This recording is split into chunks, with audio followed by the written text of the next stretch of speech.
Boa tarde a todos para o Simpósio de Metrologia na área de saúde, MetroSaúde 2022.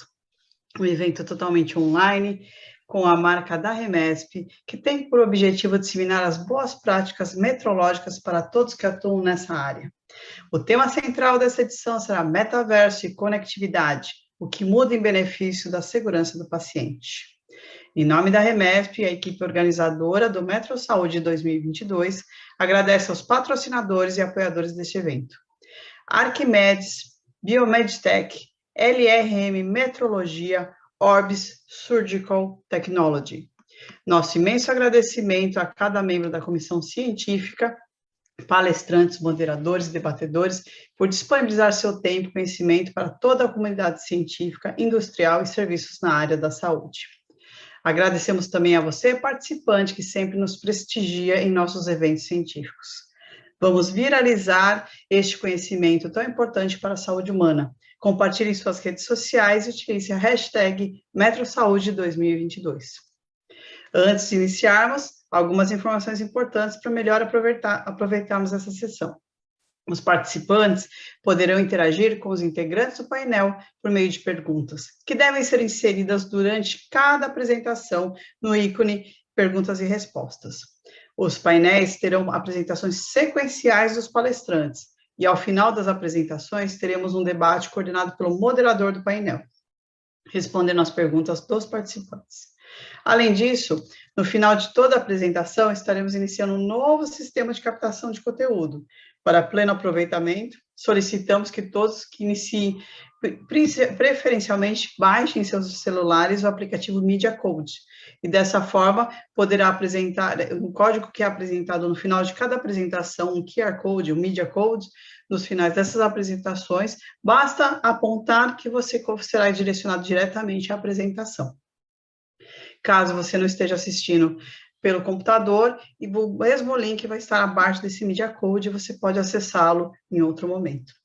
Todos os inscritos receberão o certificado de participação no e-mail cadastrado, e solicitamos a gentileza de preencher o formulário de avaliação do simpósio. Lembrando que, uma vez preenchido, terá acesso a todo o conteúdo gravado. E, na sequência, como primeira atividade dessa tarde, apresentamos o painel 2, com o tema Novas tecnologias na assistência diária, a engenharia cada vez mais próxima da segurança do paciente. Como moderador e apresentador desse painel, convido à tela a senhora Ana Carla Parra. Ana Carla. Olá, boa tarde a todos. Boa tarde. Ana Carla, graduada em enfermagem pela FAMEMA, São Paulo, e pós-graduada em liderança pela PUC-RS, MBA executivo em saúde na FGV, Yellow Belt em Value Based Healthcare, Manager Accreditation da AACCA Brasil, membro da diretoria da International Nursery Network, INN, membro do Programa Voluntários da Saúde, membro da diretoria da Sobragen, Sociedade Brasileira de Gestão de Enfermagem.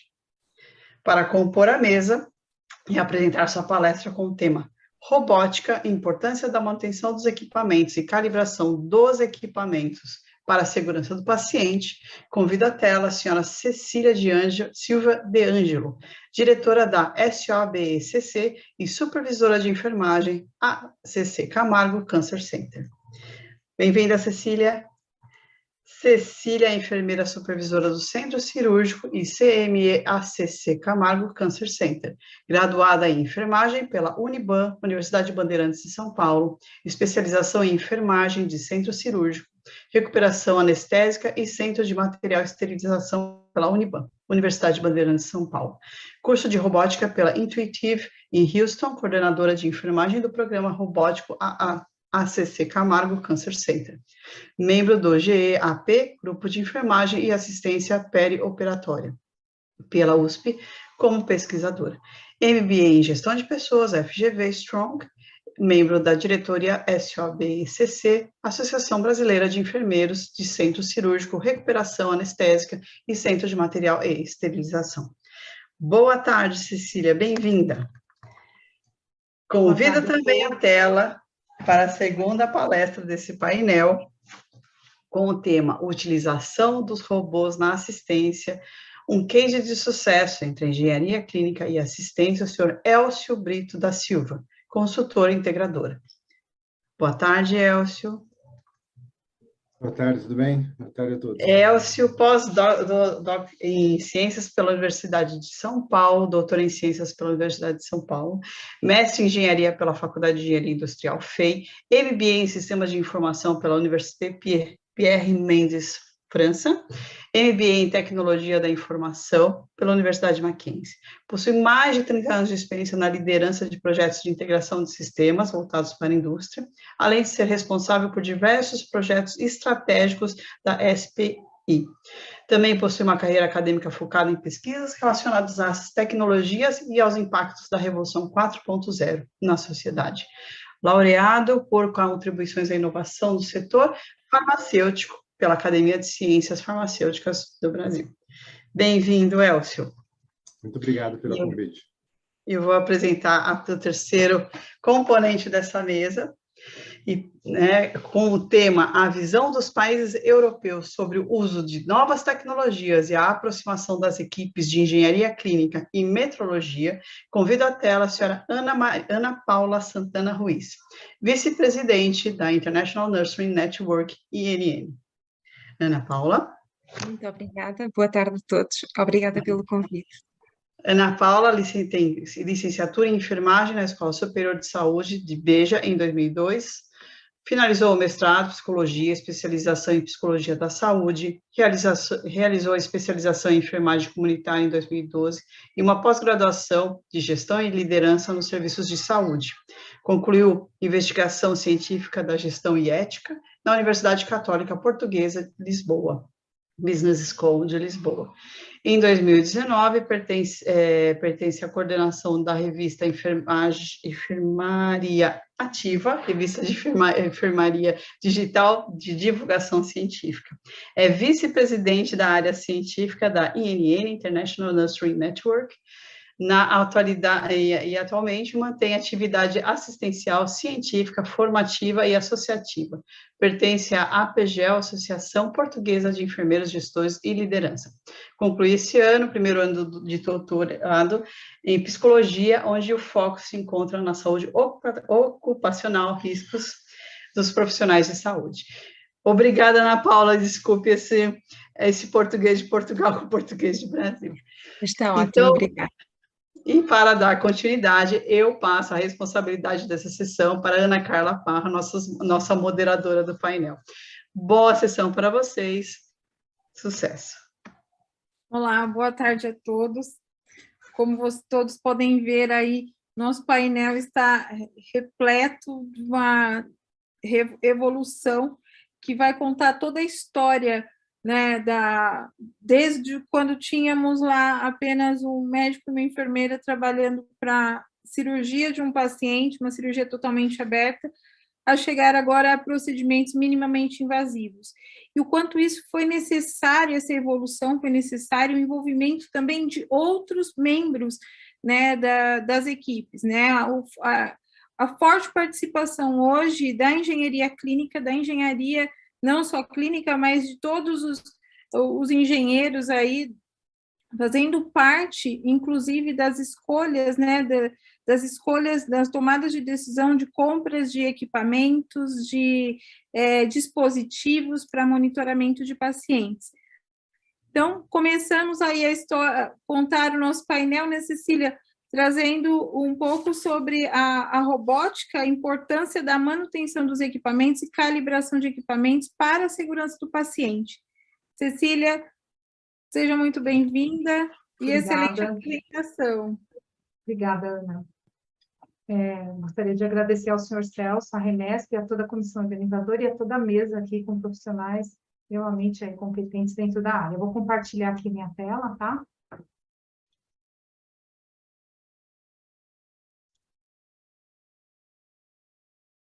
Todos estão vendo já? Já está vendo, Ana? Sim, tá ok. Vamos lá. Então, o tema da minha aula, né, como a Ana falou, né, a robótica, a importância da manutenção e calibração dos equipamentos para a segurança do paciente. Então, Vou começar contando um pouquinho. Não possuo conflitos de interesse nessa apresentação, tá? E eu, como foi apresentada pela Daniela, né? Eu sou do AC Camargo Cancer Center, é uma instituição certificada, com certificação internacional, canadense, ONA 3 e ISO 14000. Então, nós somos uma célula do MD Anderson e nosso propósito é combater o câncer paciente a paciente.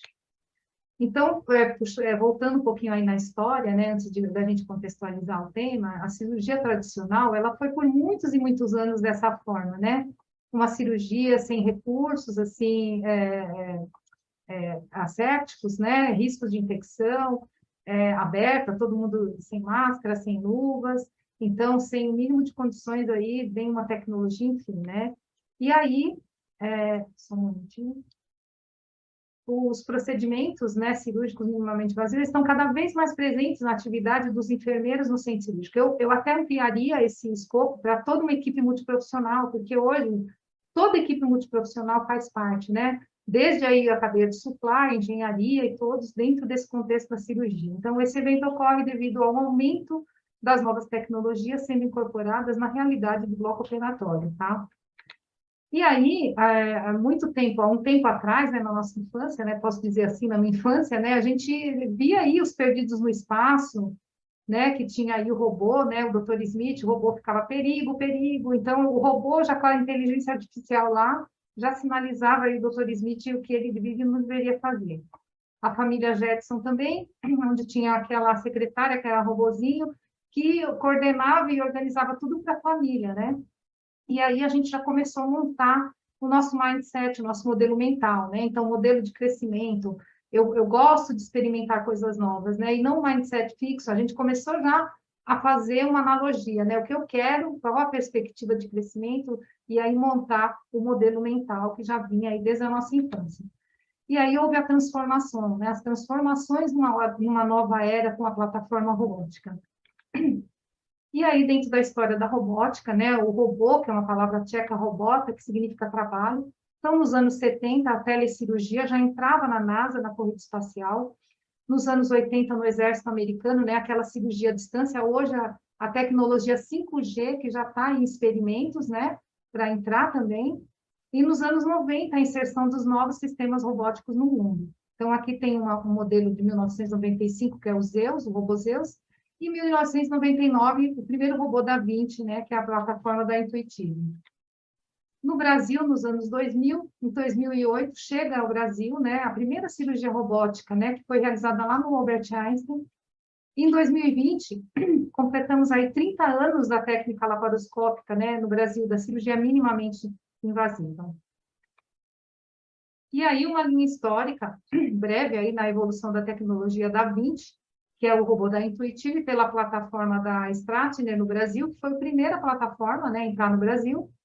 Desde 1999, houve aí um crescimento exponencial da tecnologia, um aperfeiçoamento, um aprimoramento, e com isso o envolvimento de toda uma equipe multiprofissional. Eu costumo dizer que a robótica ela trouxe um elo, né? Então, um elo não só entre essa equipe multiprofissional, que hoje o instrumentador está engajado, a gente não toma nenhuma ação sem consultar a engenharia clínica, a engenharia hospitalar contextualizada também, porque está junto com a gente, a cadeia toda de supply, enfim, toda a enfermagem, né? E hoje o Da Vinci, né, o SP, que ele é o single port, que é um portal único, onde entram os instrumentos, a câmera, tudo por um portal. Então, é um avanço tecnológico contínuo. E aí, chega ao Brasil, né, em 2021, no Instituto de Treinamento da Redditor, o robô Versus, né, pela CNR, que é uma plataforma inglesa, e agora, em 2022, ele já está atuando, já está operando, né, já está sendo utilizado pelos cirurgiões para a cirurgia. Então, hoje nós temos duas plataformas robóticas para cirurgias minimamente invasivas no Brasil. E quando a gente fala em oncologia, né, então, não só em oncologia, mas o tratamento com alta tecnologia é cada vez maior. Então, a inteligência artificial dentro dos robôs, dentro dos braços robóticos de microscópio, e aqui tem alguns modelos de cirurgias que hoje já estão na oncologia e que fazem parte de toda essa equipe multiprofissional. E engenharia clínica, nada é feito sem a consulta, sem estar com essa junção junto a esse comitê que está inserido na engenharia, tá? Então, a cirurgia redutora com quimioterapia intraperitoneal hipertérmica, o HIPO, que hoje é o Focal One, né, que é um robô também que faz a ressecção de próstata a uma alta temperatura por ondas ultrassônicas. O Intrabim, que é uma radioterapia intraoperatória também, que ele tem um braço, né, que ele é todo montado, onde vai toda uma fonte radioativa e uma esfera. O Gamma Probe, né, que é por uma injeção de radiofármaco, realiza a captação do linfonodo sentinela. E aí, na neuro também, a neurocirurgia Wake, hoje o Kinevo, que é um microscópio que já tem um braço robótico, então não tem mais, é um futuro sem volta, o futuro é agora, eu costumo dizer, né? E aí, a engenharia clínica hospitalar, como elas estão inseridas dentro do programa, né, robótico? Então, primeiramente, a gente constrói, antes da chegada do robô, o comitê robótica, né? Então, a participação nas tomadas de decisões são fundamentais, ter esse profissional, né? Então, ter o engenheiro junto com a gente para montar a estrutura, verificar a estrutura adequada da sala, a metragem, o no-break, né? Toda essa cadeia elétrica que vai alimentar esse robô, porque ele tem que ficar ligado 24 horas, então é toda uma análise crítica com essa equipe, o aterramento da sala, a funcionalidade, né, dos equipamentos, porque não é só o robô, nós temos uma torre de vídeo, tem estativas, então tem todo o suporte anestésico também, o anestesiologista que está inserido, controle na calibração dos equipamentos, segurança no desempenho e segurança para o paciente, porque tudo isso é em prol da segurança do paciente. A rastreabilidade, o controle desses equipamentos, né, o acesso a sistemas informatizados hoje para a garantia da segurança nas informações. E a importância do enfermeiro, né, não poderia deixar de falar, na gestão desses equipamentos hospitalares também, porque hoje o enfermeiro, ele trabalha com elo junto à engenharia, né, engenharia clínica. Os equipamentos hospitalares, eles são necessários para o bom funcionamento do hospital. E sua gestão deve ser compartilhada entre o serviço de enfermagem e engenharia clínica. Análise por meio de elaboração de pareceres técnicos. Então, tudo é relatado, tudo é norteado por RDCs. Então, esses pareceres técnicos são fundamentais para a gente estar caminhando e seguindo com qualidade, com boas práticas, com protocolos e com padrões dentro do processo perioperatório. Conscientizar a equipe sobre os cuidados básicos desse equipamento. Não adianta eu ter um equipamento de alta tecnologia se eu não tenho uma equipe bem treinada e conscientizada dessa tecnologia. A gestão de equipamentos hospitalar, ela deve ser elaborada pelo serviço da engenharia clínica e executada pela equipe de enfermagem. E o enfermeiro, ele apresenta um papel importante na instituição, pois ele está presente em todo o processo envolvido com as questões clínicas e gerenciais. Por isso, a sua participação na gestão de equipamento hospitalar é fundamental para garantir assistência clínica de qualidade a um custo racional. Porque a gente não pode também esquecer da sustentabilidade financeira, né? Se eu tenho um equipamento que ele está amparado, ele está calibrado, ele tem sua rastreabilidade, tem as verificações ajustadas, desculpa. Eu também vou estar tendo uma visão dessa sustentabilidade financeira.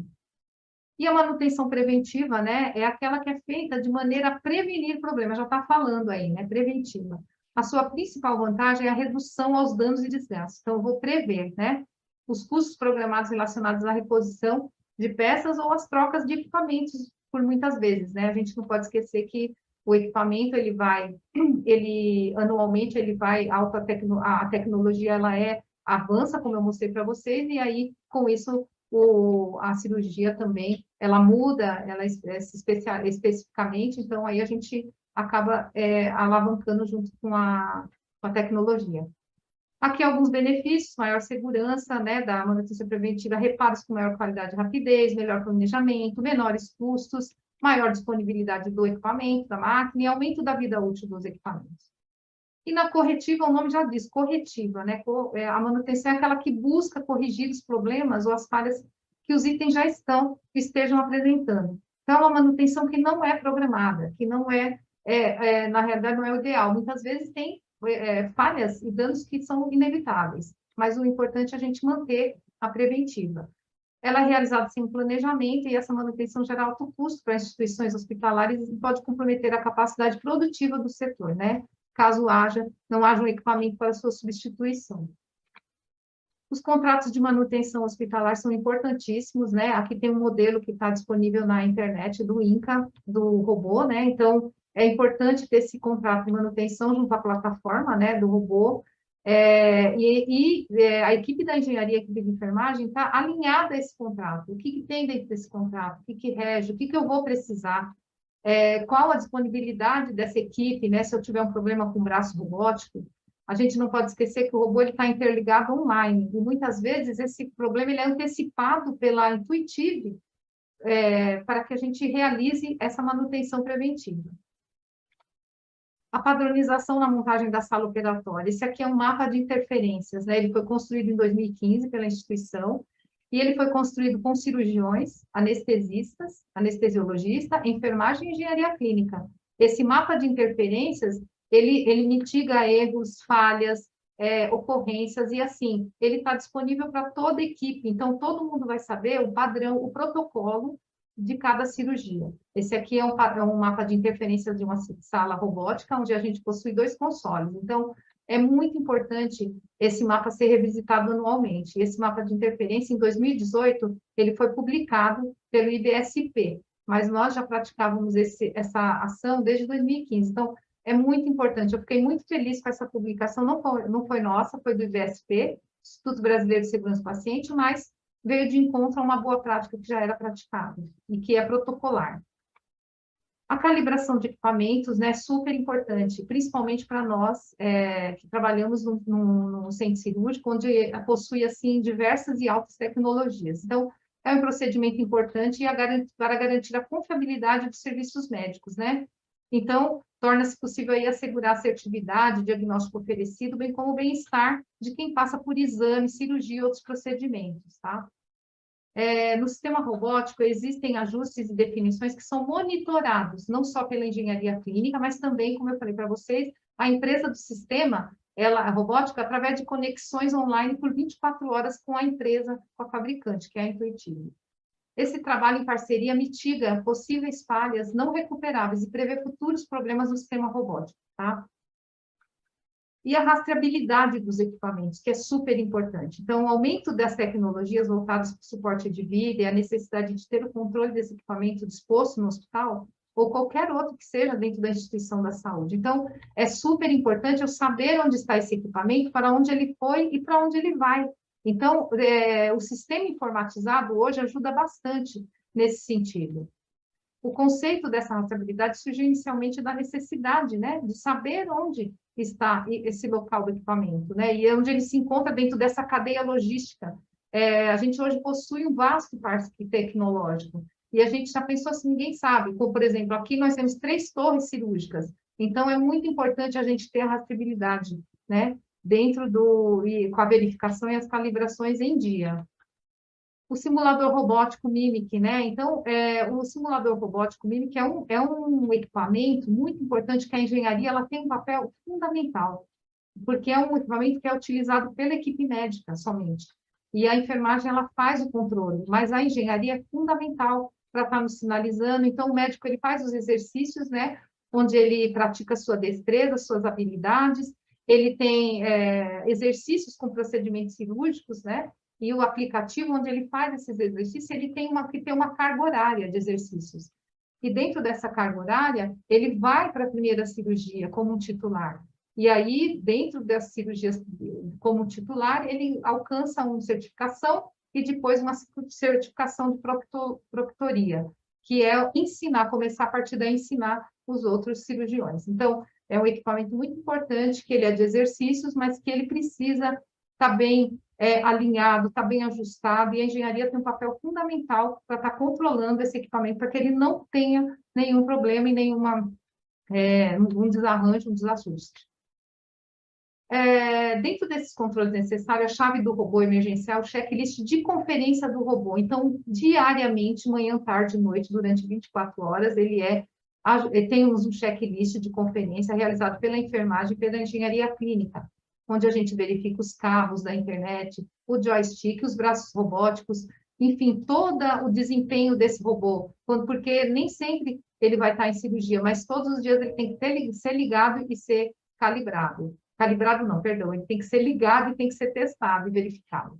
E essa chave de emergência é uma chave que tem que estar esterilizada dentro da sala, é uma chave ALI, mas é uma chave que é importante estar, porque se o braço robótico apresentar qualquer problema emergencial, ela abre as pinças que estão acopladas no braço robótico para que saia de dentro da cavidade do paciente. Os sinais de alarmes e falha no sistema robótico, então, é um trabalho em parceria. Então, se a falha é recuperável, saber o número do erro que está acontecendo.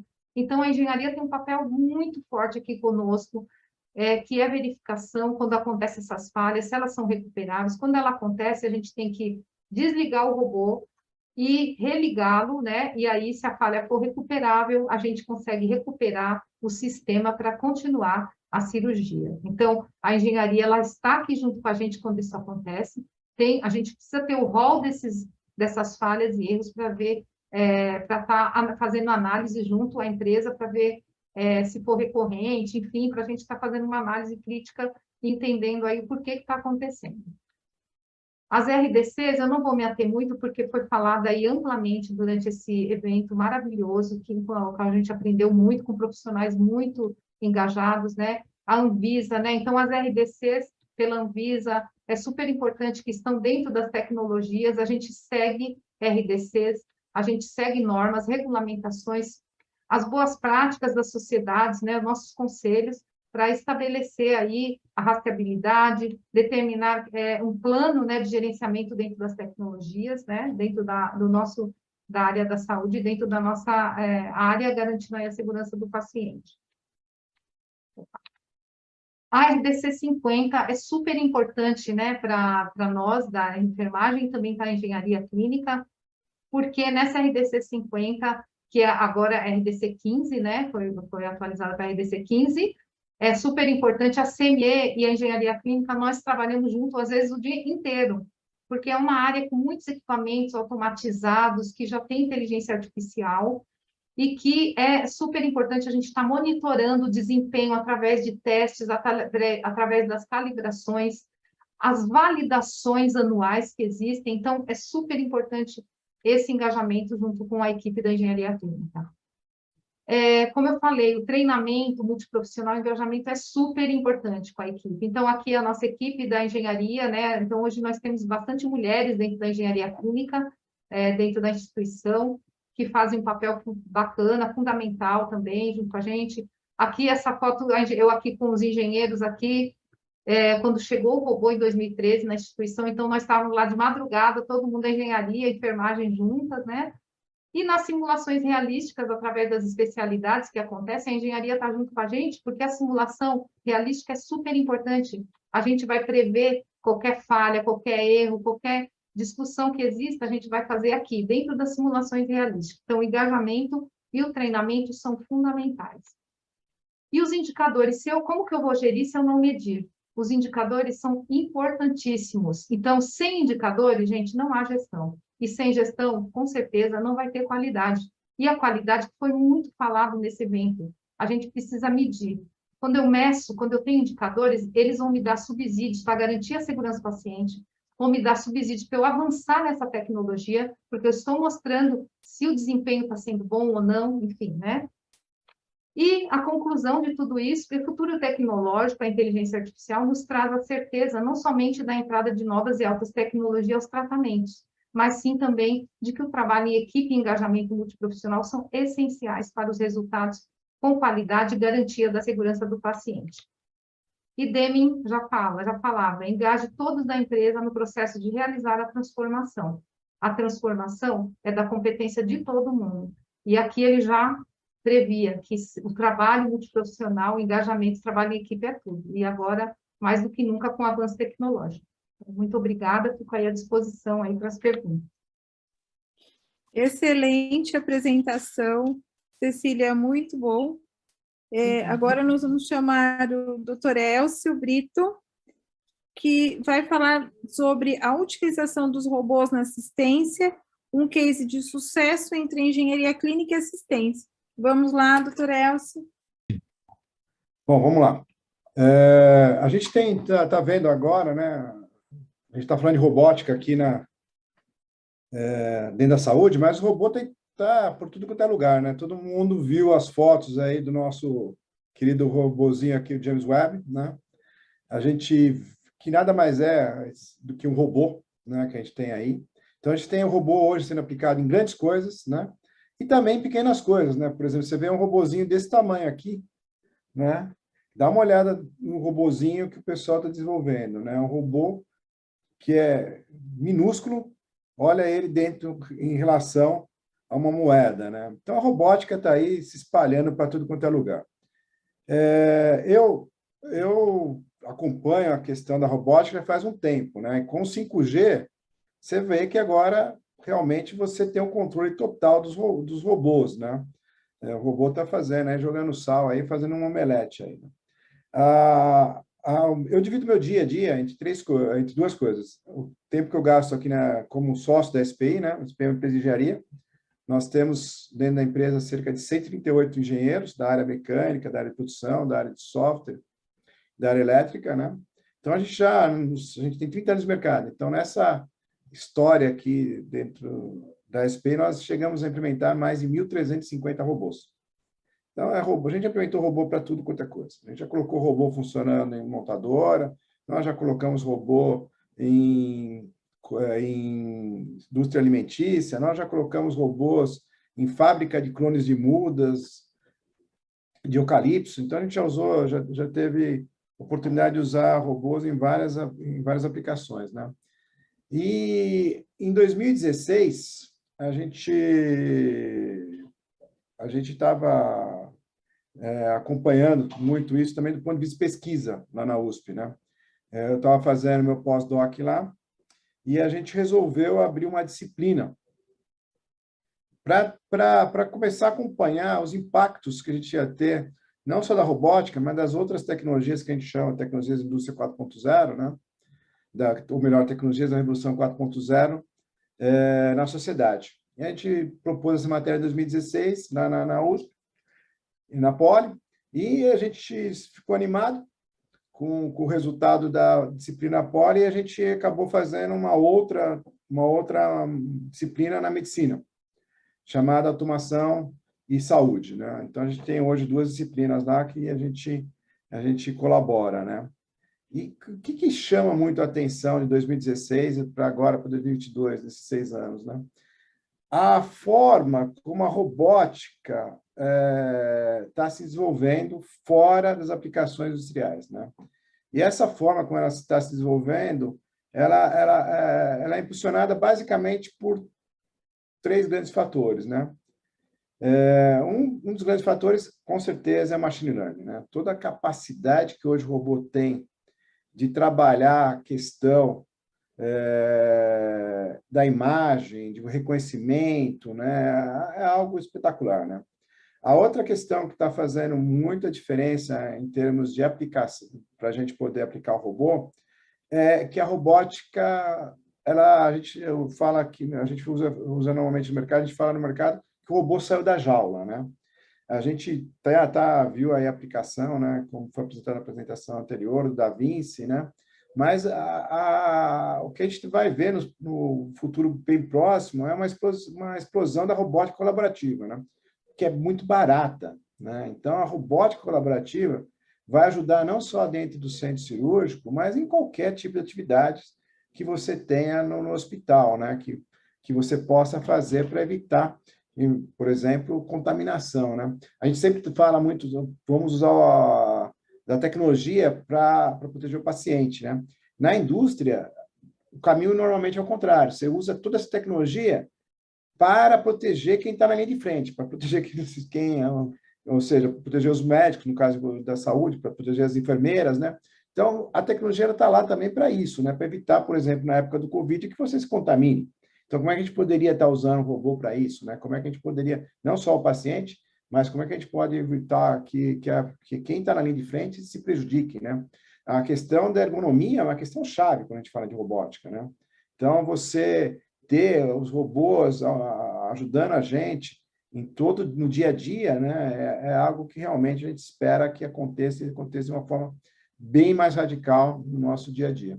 E porque a gente tem, em função de a gente ter essa disciplina lá na medicina, né, Quando começou o Covid, o professor Eduardo, que era meu supervisor lá na Poli, me chamou lá e pediu para a gente bater um papo lá com o pessoal da medicina, né, que estava cuidando da UTI, para ver como a gente poderia estar levando a robótica inicialmente, né, tentar colocar o robô lá para poder levar uma comunicação via robô para dentro do leito do paciente, né? Então a gente foi lá, né, para tentar ver isso, né? E a gente começou nesse bate-papo lá, né, com essa discussão, a gente montou um robô, um conjunto, né, um robô colaborativo e um carro robô embaixo, né, para levar para testar nos quartos, né, e numa área que ainda não estava aberta, né, e a gente conseguiu aprender muito nesse teste logo de cara, né, de tentar levar esse robô lá. Por quê? O terceiro fator que está fazendo que a gente aprenda muito, que a robótica exploda, né, é o machine learning número 1, número 2, essa questão da robótica colaborativa, de você poder ter o robô, a comunicação que você estabelece com o robô, essa capacidade de você ter a bateria que você tem hoje, que te permite, todo o sensoriamento que o robô tem para permitir que ele trabalhe lado a lado do ser humano, né? E a terceira é que o robô, ele não aprende mais no mundo real, né? Hoje em dia, a gente tem a simulação digital ao nosso dispor, né? Então, quando você tem a simulação, vocês vão, por exemplo, você está vendo a simulação aqui, né? Aqui está vendo um robozinho aqui lá o Animal, né? Esse robô ele não aprende no mundo real, ele aprende no mundo digital. Você cria modelos digitais e você ensina o robô a... Ele mesmo vai lá e tenta, por tentativa e erro, né? Por evolução, ele tenta aprender como é que ele vai fazer para viver no mundo real, né? Então, essa possibilidade hoje, que foi muito aumentada em função do carro autônomo, né? Se a gente não tem o carro autônomo lá hoje à nossa exposição, é verdade. Mas o carro autônomo está sendo ensinado dessa forma, né? Você ensina o carro autônomo numa simulação, num game praticamente, né? De como ele deveria se comportar em função de várias situações. E são vários carros aprendendo, são vários robôs aprendendo ao mesmo tempo nesse mundo digital. E quando um aprende, ele ensina para o outro, né? Então, você vê essa questão da evolução natural dos robôs, né? O robô fala, olha, poxa vida, se é um carro autônomo, pô, peguei um buraco aqui, não passa lá não, porque senão você vai tortar a roda, né? Então, está toda a comunicação a todo momento, um ensinando o outro, e eles vão aprendendo nesse mundo digital, né? Que é algo que é fantástico, né? Então, você acaba tornando ele muito mais flexível, né? Quando a gente foi lá com esse primeiro demo lá na época do Covid, né? Todo o trajeto do robô, a gente levantou o prédio, né? Lá da UTI, e ele aprendeu em cima do modelo digital, como é que ele ia ter que se comportar lá, né? Depois a gente evoluiu um pouquinho mais com isso, né? O professor Eduardo lá, ele levou lá uma professora Esper que recebeu a gente, e a professora Rô não gostaram do nosso demo, né? Falou, esse negócio está muito ultrapassado, a gente quer uma coisa mais legal. E, na época, eles pediram para a gente colocar um robô, usar aqueles mesmos robôs, mas para uma outra atividade, para buscar lixo dentro dos leitos, né? Então, a gente desenhou, na época lá do Covid, né, uma lata de lixo robotizada, e quando ela ficava cheia, ela mandava outro robô ir lá e buscar o lixo. Daí o robô ia lá e pegava a lata, fechava o saco de lixo para a gente, né? E o robô pegava o lixo e jogava no containerzinho dele, levar para fora da sala, né? A aplicação ainda era praticamente um protótipo, né? A gente não chegou a implementar, mas a gente aprendeu novamente sobre isso, né? E uma das coisas que a gente aprendeu nos hospitais, basicamente, que a gente vê que é um dos grandes gargalos para o futuro da robótica, é o mesmo que a gente vê na indústria. Você não pensa que você vai ter o robô lá trabalhando. Por mais que você ensine o robô, a hora que você não está pensando no prédio assim, você não está pensando no elevador assim, que ele vai ter que se comunicar, então isso te gera um custo a mais. Não que o robô não possa ultrapassar esse desafio. Ele pode. Hoje em dia o robô vai lá e conversa com o elevador, vai lá e faz o diabo, né? Mas o custo aumenta. Então, se a gente começar a trazer também essa preocupação de amanhã facilitar a vida para a robótica, com certeza a gente vai conseguir ter dois grandes ganhos. Um grande ganho vai ser para o paciente e outro segundo ganho vai ser para quem está na linha de frente, colocando a vida em risco, né? Para suportar os pacientes, né? A gente fez esse protótipo, o protótipo ficou bem bacana lá do lixo, e aí a gente evoluiu para um terceiro, né? A gente evoluiu para um terceiro que tinha como objetivo o seguinte: ajudar na recuperação do paciente pós saída da UTI, né? Então, a gente fez esse projeto aqui que a gente está evoluindo, que é um projeto lá no INREA, né? Então, aqui vocês têm um pouquinho disso, né? É um projeto que usa de inteligência artificial, que usa 5G, que usa simulação digital, né? E ele é mais ou menos assim.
Seja, é um projeto que a gente está agora indo para a construção, né?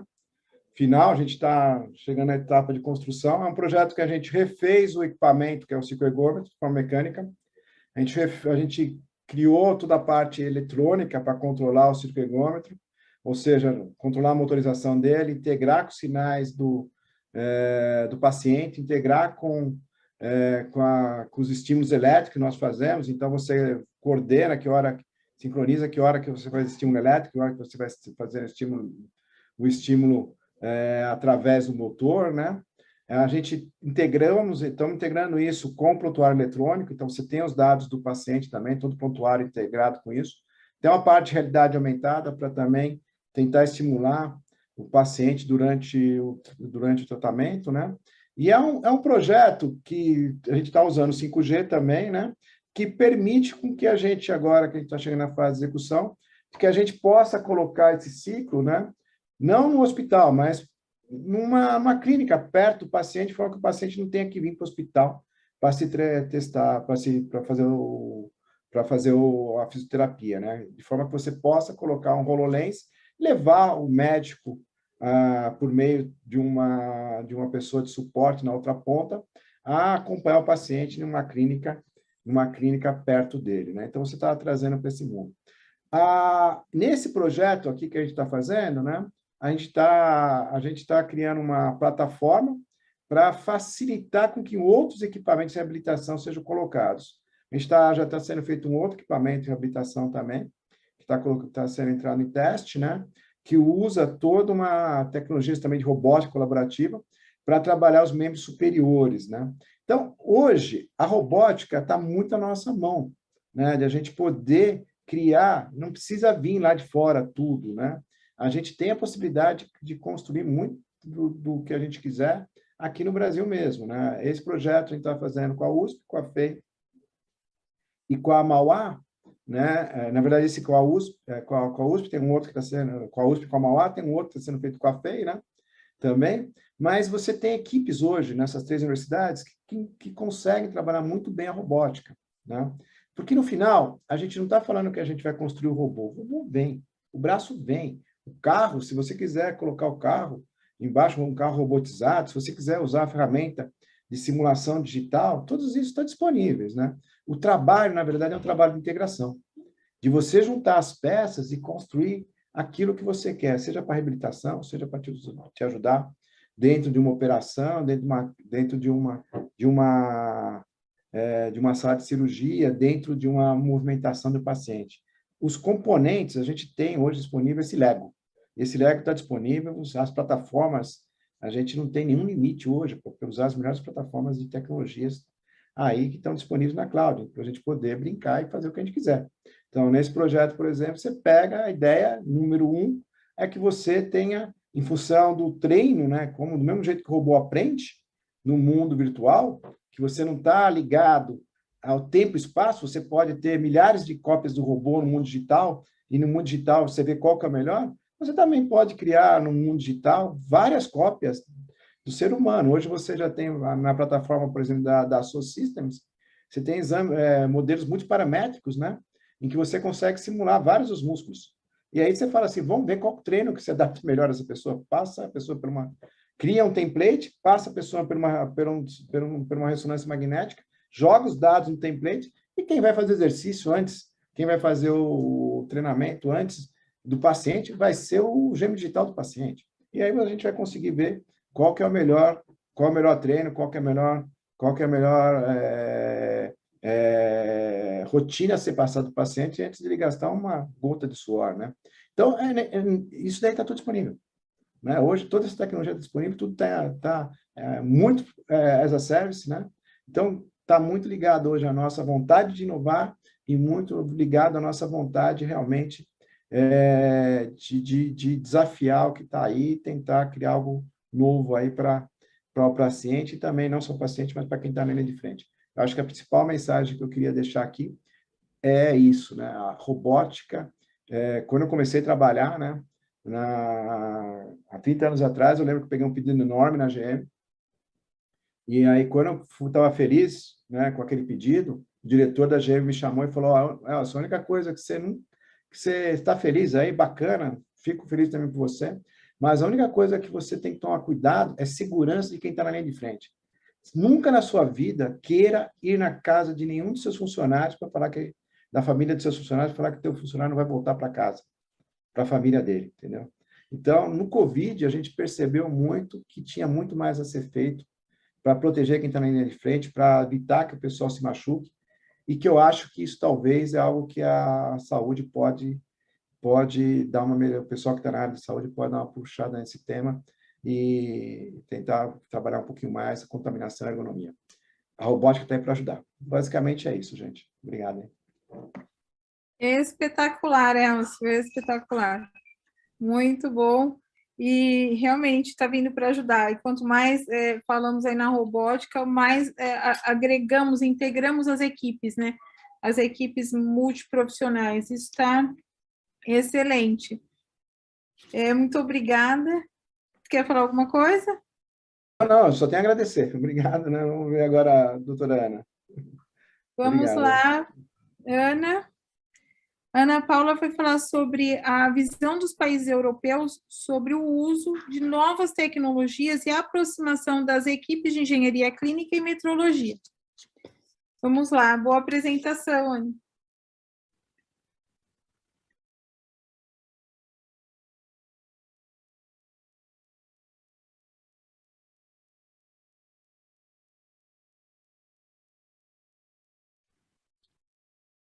Está na tela, está aparecendo aqui. Ok, muito obrigada. Esqueci-me foi de colocar o som. Muito obrigada. Boa tarde a todos os participantes, aos estimados colegas, aos estimados oradores, aos meus colegas. Muito obrigada pelo conhecimento que trouxeram e a toda a equipa que está por detrás desta organização e que nos permite este excelente evento. Muito obrigada também desde Portugal. Quero dar aqui um especial abraço à minha colega Ana Carla e ao Dr. Celso, e quero agradecer o convite que foi dirigido à International Nursing Network na minha pessoa e que contribuiu, como já seria de esperar, para refletir, para apreender mais conhecimento e para poder estar aqui convosco, humildemente nesta partilha que será certamente prolífera para todos nós. Então, o que é que eu proponho? Aquilo que me pediram. Portanto, a visão dos países europeus. O problema aqui é que não poderia falar só dos países europeus, sem falar dos restantes países que se destacam no mundo globalizado, de uma forma muito breve. Depois da experiência profissional, porque para além de tudo o que já foi dito, sou também enfermeira instrumentista num bloco cirúrgico, e a prática percepcionada. Depois uma busca numa base de dados científicas para nós percebermos o que é que está a acontecer em termos de publicações e algumas considerações finais também muito resumidas. Iniciando com a visão dos países europeus e restantes países do mundo, existe uma proposta que foi elaborada por Figueiredo em 2017, que analisa nada mais, nada menos do que 54 países. Eu nunca tinha verificado tantos países analisados num só estudo. Relativamente à Europa, ele diz que a Europa é um dos bons exemplos. São os países europeus que têm como objetivo primordial a não aceitação de equipamentos inseguros e ineficazes. E para tal, eles adotaram os padrões que estão definidos por guidelines, para além de denotarem atenção especial aos equipamentos médicos no período pós-mercado. Curiosamente, e porque é que não podemos falar apenas dos países europeus, não só pelo estudo Figueiredo, mas também porque os países europeus, num artigo que saiu há 2 anos atrás, e estávamos na altura da pandemia, não sei se recordam, sei que na altura os robôs, e como dizia o Dr. Celso, os robôs, eles inclusive levavam medicação aos idosos que estavam contaminados e que não podiam ter contacto com outras pessoas, e eles levavam comida, levavam medicação, portanto foi uma grande mais-valia. E destacam a China e os Estados Unidos da América, dizendo que esta revolução digital está a fazer com que os países europeus se estejam a tornar em países subdesenvolvidos. No mesmo estudo, Figueiredo destaca reforça os Estados Unidos, mas destaca um outro país, destaca a Austrália, como exemplo de boas práticas.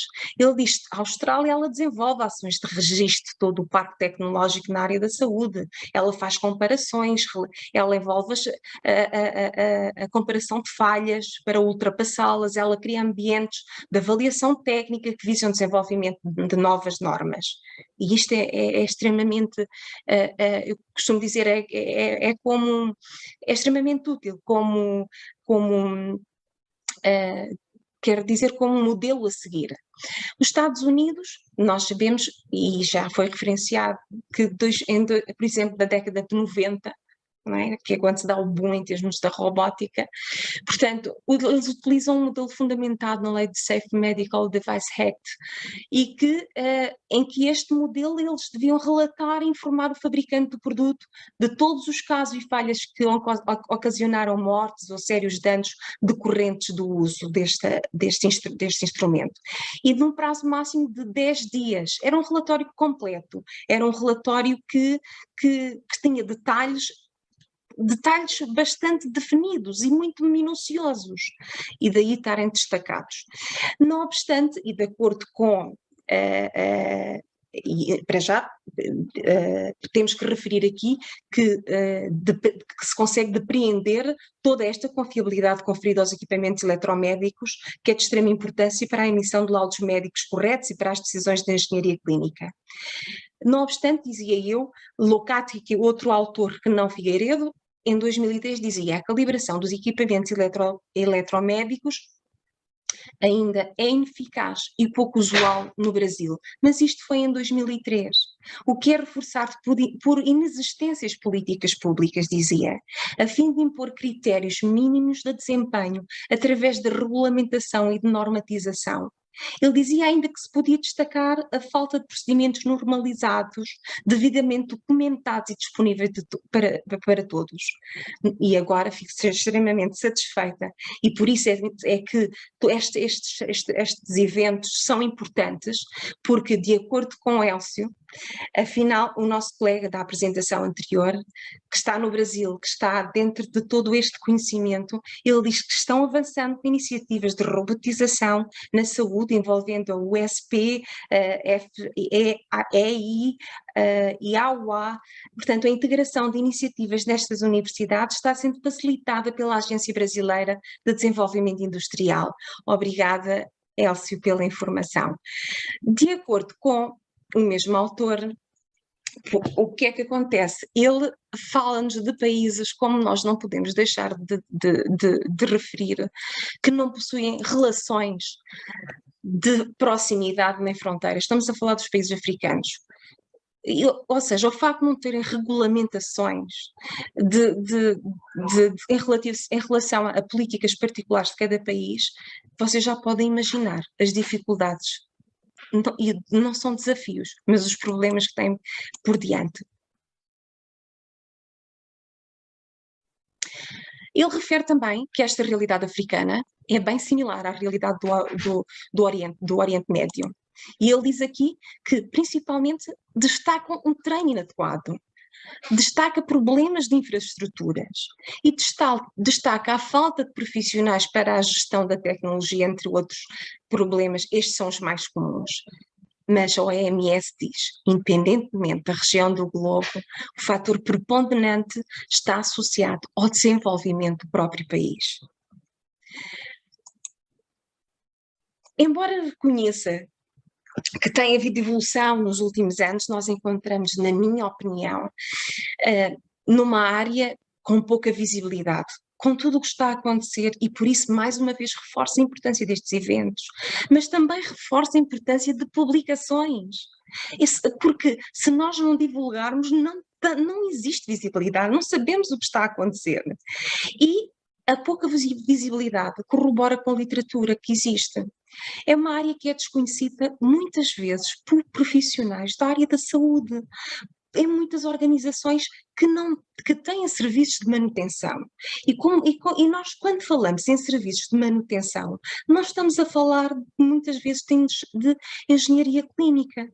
E embora não acredite que os profissionais, principalmente os gestores, não tenham conhecimento desta grande necessidade de associar esta equipa organizacional, estes profissionais, engenheiros clínicos, que podemos considerar que são os grandes responsáveis pela engrenagem de todo o sistema de saúde, porque é a partir daqui que partem os diagnósticos. Portanto, aqui não se trata de nós tentarmos encontrar quem são os culpados ou vítimas do sistema. Trata-se de falarmos em equipas multidisciplinares, que são necessárias para podermos exigir a cada profissional os deveres e as responsabilidades que lhes correspondem. E aos gestores com competências, com recursos e reforço autonomia, por causa da política, para poderem desempenhar as suas funções, que muitas vezes não conseguem fazê-lo. Mas também temos uma outra realidade que nos passa ali mesmo ao lado e que é tão simples e que não tem custos, que é escutar quem está no terreno.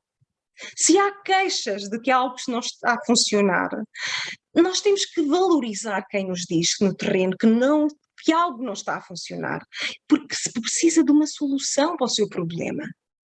E vocês vão perceber porque é que eu estou a dizer isto um pouco mais adiante. E como dizia, eu desta vez não falo em desafios. Eu costumo sempre dizer, os problemas são desafios. Para mim são desafios. Encontrei um problema, é um desafio. Desta vez eu não falo em desafios. Falo que não podemos considerar um desafio quando temos em mãos a vida, um diagnóstico, a eficácia, a eficiência, quer de um paciente, quer de uma organização.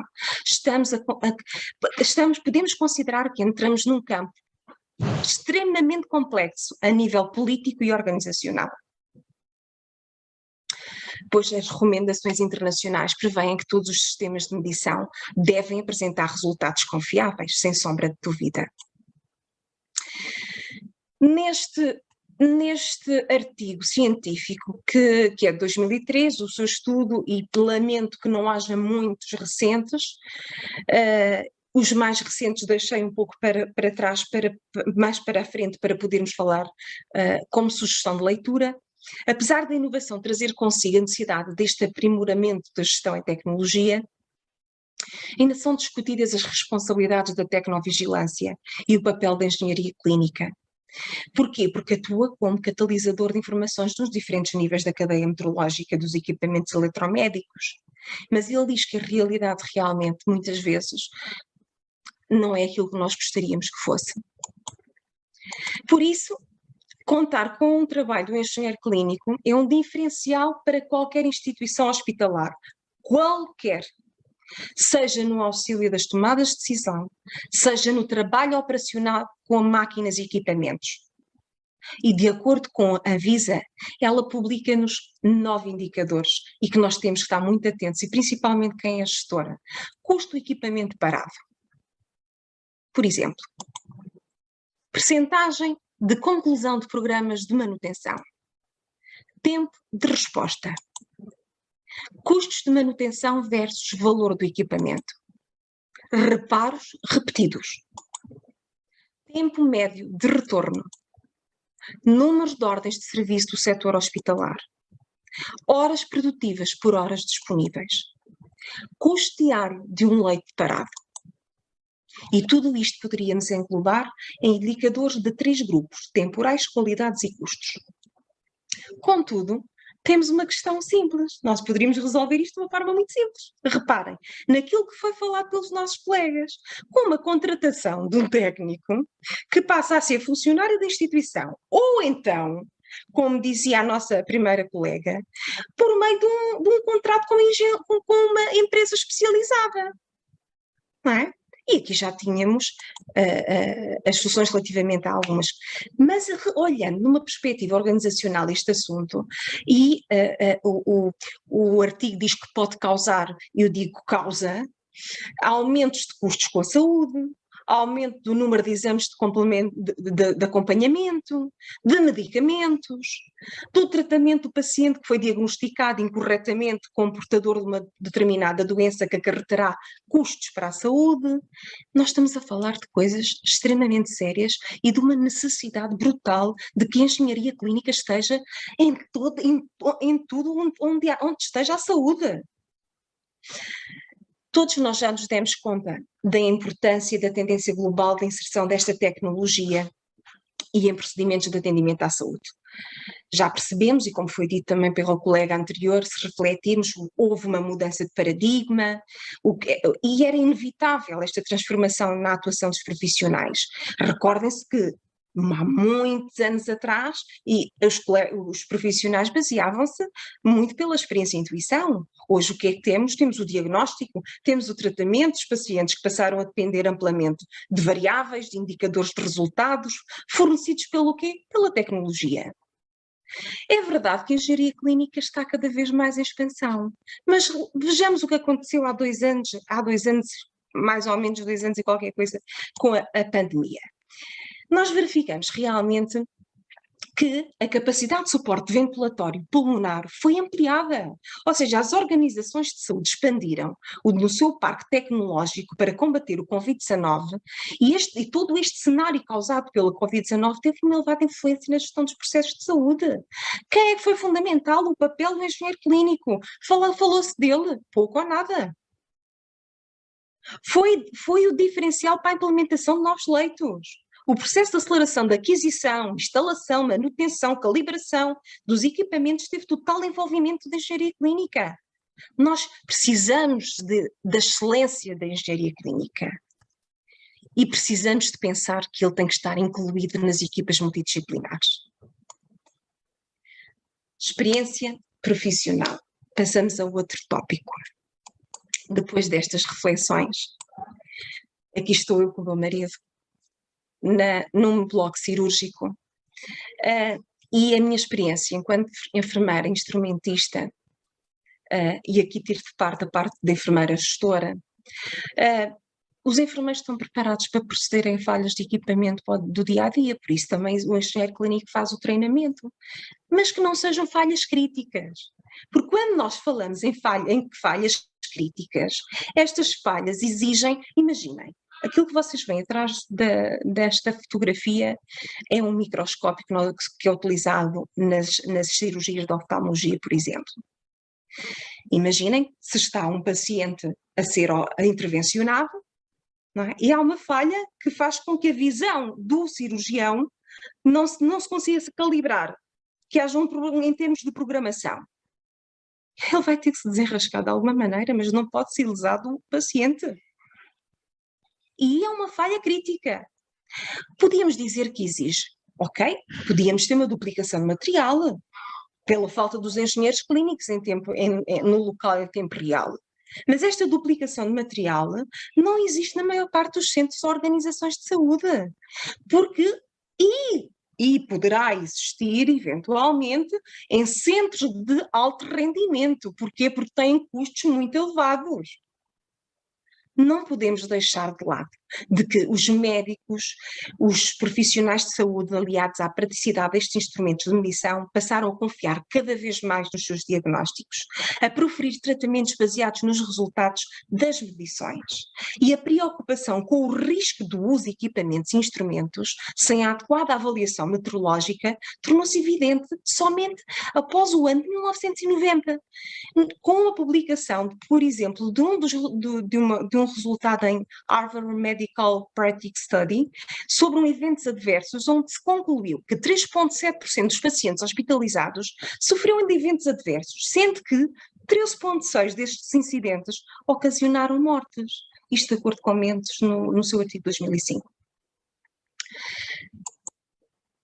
No quarto ano de medicina estava o meu marido em Saragoça. Este foi até à data, possivelmente o acidente mais grave que existiu no mundo, com um aparelho de radioterapia. Ele foi reparado, sem seguir as instruções estabelecidas para o mesmo. A unidade tinha 14 anos na altura do acidente, apresentava uma falha de sistema de deflexão de feixe de elétrons do acelerador, e para repará-lo foi feita uma tentativa de restabelecer a trajetória dos elétrons, para o qual a energia dos elétrons foi devidamente influenciada, aumentando-a significativamente. Este facto fez com que o dispositivo funcionasse na prática na sua potência máxima. Devo dizer que quem estava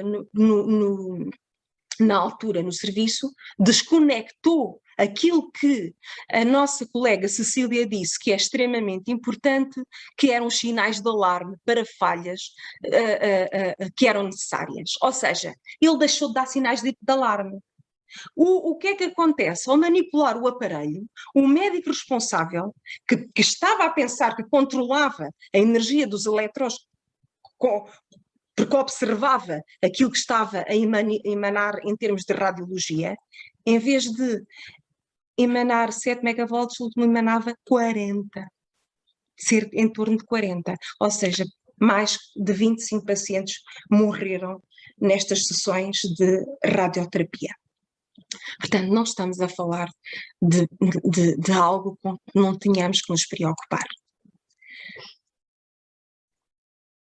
Mesmo um erro comum, mesmo um erro num dispositivo médico simples, como vocês têm em casa.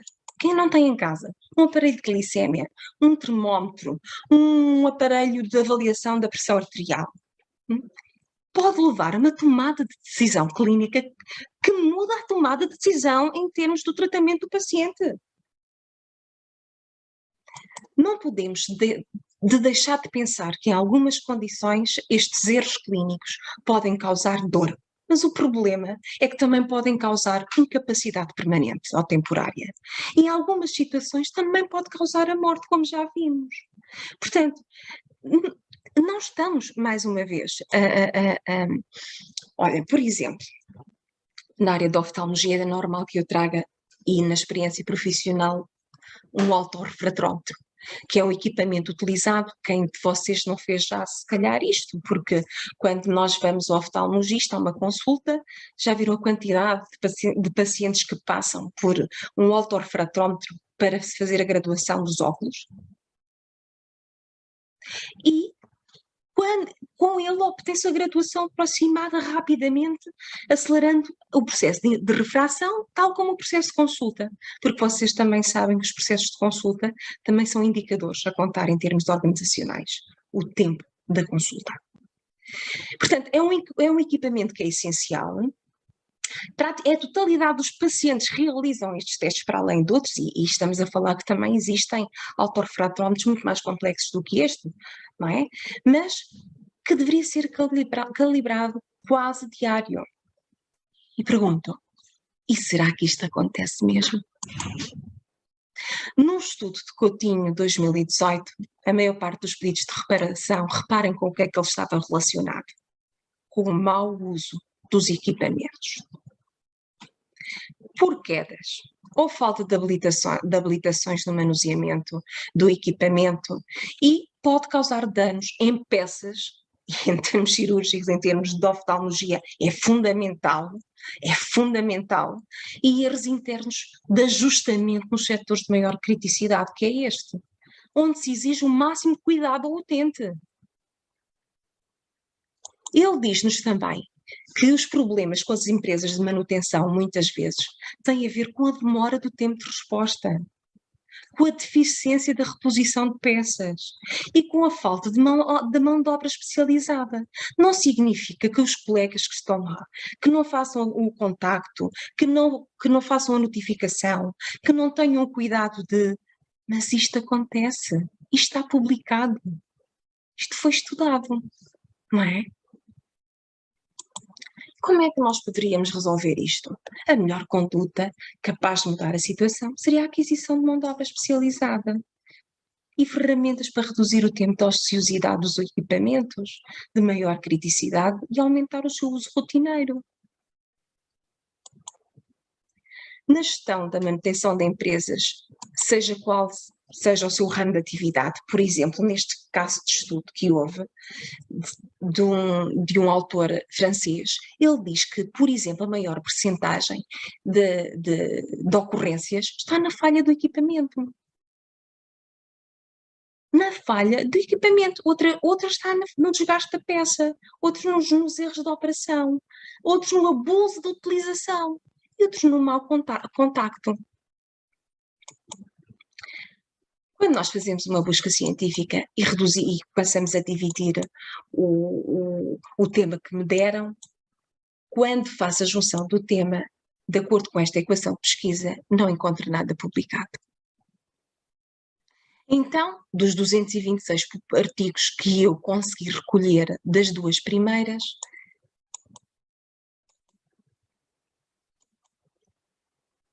sugiro que leiam, por exemplo, este artigo, que é um artigo que fala sobre a avaliação da tecnologia da saúde de dispositivos médicos, o que é diferente.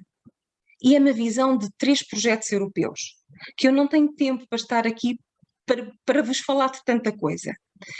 Sugiro também, por exemplo, que leiam este que tem a ver com a avaliação das tecnologias de saúde, Health Technology Assessment. Portanto, tem objetivos aqui que são importantes e que também quem tem interesse e que fala de uma rede europeia de avaliação das tecnologias de saúde, será extremamente importante também poder começar a perceber que a ciência está ao lado da prática.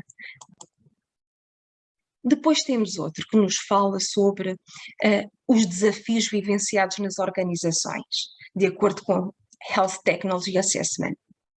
E relatam muitos desafios na avaliação de tecnologias complexas de saúde. Mas, no entanto, este artigo que nos diz é que muitos desses desafios que se originam por falta de dados e não da complexidade da própria tecnologia.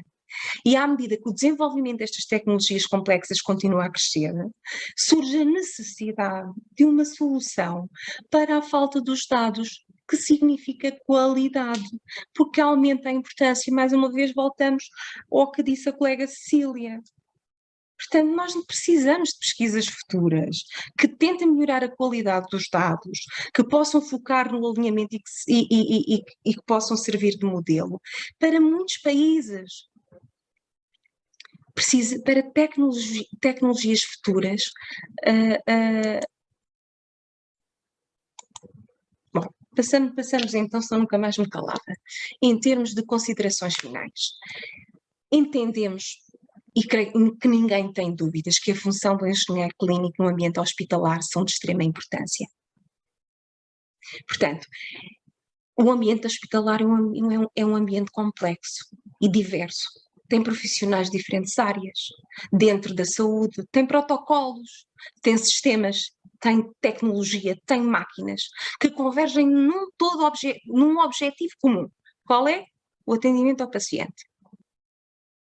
Neste sentido, a segurança e a eficácia do tratamento são a base de qualquer atividade de setor. Com isto, a engenharia clínica mostrou-se fundamental para o funcionamento dessas instituições, de todas as instituições, de forma a que nós possamos, todos os profissionais, melhorarmos o nosso desempenho e o nosso posicionamento no mercado. E reparem naquilo que, em todos estes pontos, eu não vou estar a lê-los porque vocês já os leram de certeza. Já falámos sobre eles. Em termos de conclusão, e aproveitando também o que foi publicado, porque devemos ter, por exemplo, a necessidade de novas e severas regulamentações sobre verificações periódicas do desempenho e programa de controle de qualidade de equipamentos médicos, especialmente instrumentos de alto risco. Devemos também oferecer cursos de treinamento. Estamos a falar de política, estamos a falar de organizações de saúde, para pessoal que está no operativo, que está na área da metrologia e medicinas, nas quais são os parâmetros críticos e como eles podem obter bons resultados e precisão nos equipamentos. Portanto, o impacto gerado pela pandemia é de longa duração.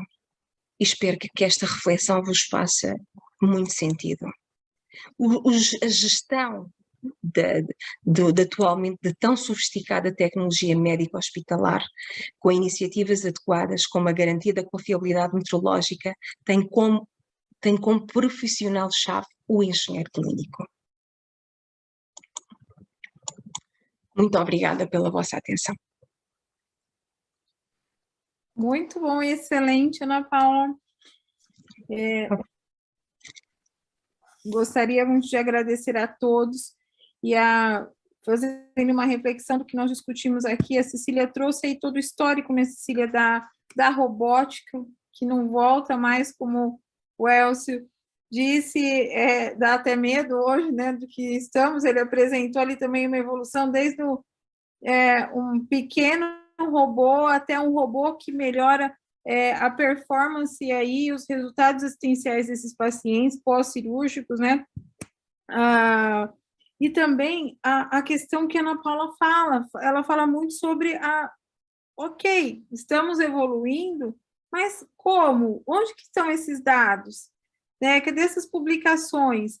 E não só nisso, mas além dessa evolução, que em alguns países está extremamente avançada, como China, Estados Unidos, Brasil aqui, tem que dar os parabéns aí para esse time do Elcio, né, em todas as unidades aqui, as fundações de ensino que ele está, e também entendemos aí a necessidade das regulações, por mais que elas existam, estão defasadas, não acompanharam ainda a evolução junto a esses equipamentos, então é algo aí para se rever, fica uma reflexão aí para todos, E também a necessidade das publicações.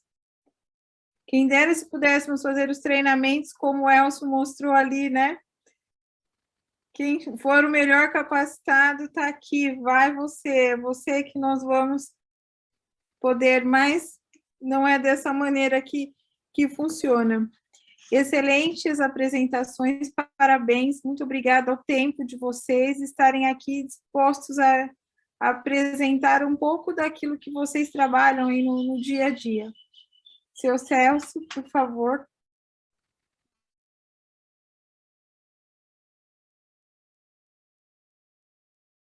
Está no mudo, está no mudo. Assim ninguém me ouve, né, Ana Carla? Bom, primeiramente eu queria parabenizar a todos, excelentes exposições. Eu cada vez eu fico mais feliz de ouvir o pessoal que cuida dessa área de robótica, o pessoal dos hospitais que cada vez mais estão incorporando tecnologias. Eu diria que a área da saúde talvez seja uma das áreas que mais incorporou esses conceitos daquilo que nós estamos chamando de indústria 4.0 ou revolução 4.0, acho que é melhor assim. E a área da saúde tem tratado esse tema com muita felicidade. E eu queria fazer uma pergunta, principalmente para o pessoal da área de assistência, de enfermagem, dos centros cirúrgicos, né? Quando eu vejo esses robôs, eu gostaria, né? É mais uma curiosidade. Vamos dizer, quando o paciente recebe a notícia, olha, você vai ser operado por um robô, vai passar por uma cirurgia e quem vai fazer essa cirurgia é o nosso robô. É lógico que por trás de um robô existem muitos cirurgiões ou um cirurgião competente que foi capacitado para isso. Aí eu perguntaria para vocês da área de enfermagem, ou até para o Elcio, que tem trabalhado em conjunto com o pessoal da Faculdade de Medicina, como será que o paciente reage a uma informação dessa? Fiquem à vontade de escolher quem vai responder primeiro. Vamos dizer, na Europa, depois a doutora Ana Paula vai falar como que na Europa esse pessoal está recebendo a informação de que a robótica está invadindo os centros cirúrgicos e muitos pacientes estão sendo tratados, né? Estão tendo que passar por cirurgias feitas por robôs. Como que é isso? Como que funciona? A Ana Paula é psicóloga, né? Deve saber como que essas coisas funcionam. Vocês poderiam me responder?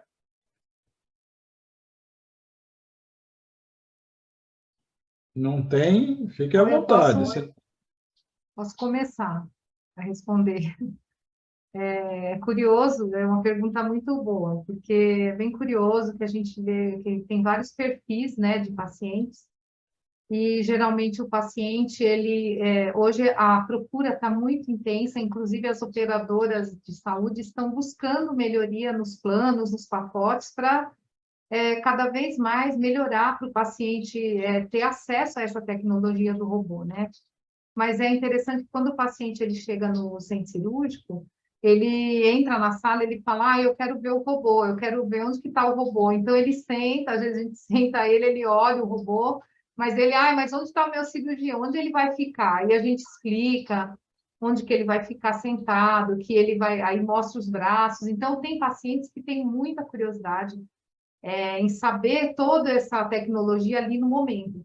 Mas eles ficam bem... Aí eles perguntam para a gente, mas quem vai operar? É o robô ou é o médico? Mesmo sabendo, porque eles já buscaram, e o cirurgião já explanou, porque hoje tem a questão do gerenciamento dos riscos, então o médico ele tem que falar, fazer todo o planejamento e deixar o paciente ciente de tudo. Mas eles têm essa curiosidade conosco de entender onde que o cirurgião, mas ele que vai operar? E a gente, não, é o seu cirurgião que está operando, mas ele está manipulando os braços robóticos, a gente explica, mas eles são bem curiosos, os pacientes, eles estão bem informados, vamos dizer assim, né? Então, é muito interessante, mas a busca e a procura, a gente vê pelo desempenho pelo cirúrgico, né, mensal, que a busca está aumentando, né, para essa tecnologia. O paciente, ele busca cada vez mais a tecnologia para minimamente invasiva, porque tem os riscos, mas tem os benefícios, né? Tem as vantagens de fazer essa cirurgia. Menos risco de infecção, o tempo de internação, porque tem protocolos também que são amparados junto com a tecnologia, né? Que é o projeto ERAS, que entra aí o projeto Acerto, que vai junto para minimizar o tempo de internação. Então, esses são fatores que o paciente ele fica bem motivado a realizar essa cirurgia. Legal. Boa pergunta, senhor Celso. E lá na Europa, como que o pessoal se comporta, doutora Ana Paula? Doutor Celso, estejamos nós em qualquer parte do mundo, somos todos humanos. E há uma relação que é muito importante, que é a relação de confiança. A relação de confiança entre o cirurgião, entre aquilo que dizia a doutora Cecília, entre o cirurgião, entre a taxa de sucesso que houve, quantos casos foram realizados, o que é que aconteceu, ficaram todos bem, será que alguém faleceu? E são todas, porque reparem, se numa consulta dita normal, em que nós não estamos a falar que é um robô que nos vai operar, que vai entrar dentro do nosso organismo e que ele é que vai lá mexer, apesar de ter o cirurgião por perto, e ele diz, então e se houver uma complicação? Como é que o cirurgião vai resolver a situação? Ele tem muitas perguntas. E a realidade é que nós não temos todas as respostas, nem nunca teremos todas as respostas. E a realidade aqui tem muito a ver com aquilo que eu vos trouxe num webinar que eu vi, que era sobre humanização. Falava em engenharia clínica e humanização. Está tudo interligado. E enquanto nós não tivermos cada vez mais processos de êxito divulgados, o que a doutora Cecília disse, de o paciente querer ver como é que é o robô, isto é extremamente importante, porque reparem, o nível de ansiedade, imaginem em algo tão simples e que se pode fazer um paralelismo. Se uma grávida que vai dar à luz e que sabe que é um momento em que é um momento um momento de colocação da sua vida, está em risco, que vai dar à luz outra vida, e que se lhe é feito o acompanhamento dos cuidados de atenção primária a um hospital, secundário, uma atenção secundária, a um hospital, e ela percebe em que ela cria conexão, empatia com os profissionais que lá estão e que sabe como é que as coisas vão acontecer, quanto mais confiança, mais simplicidade existirá. Mas também vos digo, eu vou voltar a repetir isto muitas vezes, tem que haver publicações, porque os utentes não vão apenas a um médico, eles vão a vários. Eles vão pedir, se eu estou mal, eu peço a opinião a este, mas vou pedir a opinião ao outro. Portanto, vamos publicar o que fazemos bem, vamos publicar as taxas de sucesso, vamos dar visibilidade. Eu gostei muito dessa palavra confiança. Nós, da metrologia, nós usamos muito isso. Mas vamos lá ouvir o doutor Elcio. Doutor Elcio, como existe todas essas questões de machine learning, de aprendizado aí dos nossos robozinhos, com isso como que será que funciona isso para esses robôs que estão atuando, vamos dizer, nos centros cirúrgicos? Você teria alguma coisa a acrescentar? Veja, a gente tem Normalmente a gente fala de inteligência artificial, né? Então você tem 3 níveis lá. Você tem aquela inteligência que é específica, né? O Narrow AI, né? Que a gente fala, né? Que faz uma boa função, né? Depois você tem a gente fala que vai ter a- um AI genérico, né? Que vai fazer múltiplas coisas, né? Vai ser bom não só para uma coisa com a outra. E depois a gente vai ter a superinteligência, né? Então a gente tem esses 3 layers. Normalmente o pessoal fica pensando, pô, vai ter a inteligência, a superinteligência. O problema, algum dia talvez tenha, mas o Narrow AI aqui, né? Só essa inteligência focadinha, ela já faz um estrago, né? E o que você faz com essa inteligência focada? Você faz basicamente o seguinte: você quer ensinar o robô a fazer aquelas coisas que a gente faz, que o humano faz, né? Que é ver, é ouvir, é ter tato, é isso, né? Hoje, se você for ver, por exemplo, a questão da voz, é uma questão que está sendo se desenvolvendo de uma forma absurda, né? Daqui a 5 anos, esquece Apple Store, não tem mais. Você só vai falar, Siri, Alexa, eu quero um transporte daqui até a universidade. Ela vai se virar, ela vai ganhar sobre isso. Ninguém vai ficar baixando a aplicação, Airbnb, nada. Esses caras todos vão ficar na retaguarda. Quem está na frente, que está investindo bilhões na frente, né? É para ter essa interface para falar com você, né? Então, a gente vai ver cada dia mais a gente está vendo, a gente está dotando o robô daqueles sentidos que nós temos, daquela capacidade que nós temos de ouvir, todas as capacidades básicas, né? Isso daí está dado, está rápido e está indo muito, muito, muito tranquilo. O que eu tenho só, assim, que gostaria de compartilhar com vocês, né? É o seguinte: as tecnologias estão aí disponíveis, né? De uma forma absurda. E hoje, quando você vai na universidade, quando você vai na FEI, vai na Mauá, vai na USP, vai na TEL, vai todas essas universidades que tem, são universidades de ponta, Unicamp, por aí vai. Você chega lá e vai falar sobre indústria 4.0, tecnologias da quarta revolução industrial, tem dois grandes setores que são ouvidos. Um setor que é ouvido é o agro, outro setor que é ouvido é a saúde, né? Então, a possibilidade que vocês têm hoje de aproveitar toda essa rede é enorme, né? A gente tem escala para fazer coisas bacanas aqui no Brasil que possam ter impacto global. Então, o problema é que quem está do lado de lá, que somos nós, nós não conhecemos da dor que vocês têm. Então, tem que ir lá e tem que provocar a universidade, E provocar o engenheiro clínico, que foi colocado, é super importante, né? Mas em benchmark também, entre indústrias também é super importante. Vai ver o que a Embraer está fazendo, entendeu? Vai ver como que eles estão evoluindo, vai ver o que o pessoal está fazendo no agro. Porque a fronteira entre setores só existe na nossa cabeça. Para a tecnologia não existe. O que você desenvolveu hoje para o carro autônomo, amanhã está na agricultura. Já foi, entendeu? O que você está desenvolvendo hoje no metaverso, lá com a Facebook, nós estamos usando. Se de um lado o pessoal fala que a presença digital nossa, que a gente tem que ter a nossa presença no mundo digital, com o metaverso, do outro lado da avenida é a mesma coisa. Tudo que a gente desenvolve no mundo digital, a gente está querendo levar para o mundo físico. A indústria está com isso. Você pega uma empresa que nem a NVIDIA, ela está nos dois players. De um lado, ela está do lado do Facebook, lá, amigo dos caras, do outro lado, está do lado da Siemens, querendo criar a meta-indústria. Então, para a tecnologia, ela não olha setor. Ela vai de um para o outro muito rápido. E eu acho que talvez esse desafio, esses benchmarks entre indústria, é que nem na época da caldeira a vapor, gente.